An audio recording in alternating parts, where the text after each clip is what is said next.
May binili ako, tingnan natin, episode 3, AE1, Best of Addy or Stormtrooper. Best of Addy talaga yung tawag sa colorway na to, pero tinatawag to na Stormtrooper kasi basically sa colorway niya na black and white. Kaming nagsasabi, bawal daw to sa may mga trypophobia.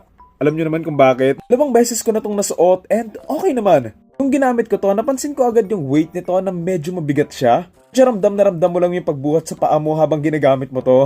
Pero overall, I like its color and medyo dumihin lang. Honest, ang original kong gustong bilhin is itong With Love pero wala nang stock. Kaya said, okay naman yung kulay niya. Ang ayoko lang itong green na logo ng Adidas. Tingkad lang siya masyado for me and medyo ibang-iba lang yung kulay niya sa buong colorway ng sapatos. Pero dun sa may coral and dun sa With Love, mas bagay yung kulay ng logo kaysa dito for me. Nataka kayo sino si AE1, si Anthony Edwards, and ito yung first signature shoes niya ata. Naglalaro siya for Timberwolves and honestly speaking, ang ganda ng playing style niya. O yun lang, I love this shoes. Sana makabili pa ako ng ibang colorway. Pero let's see.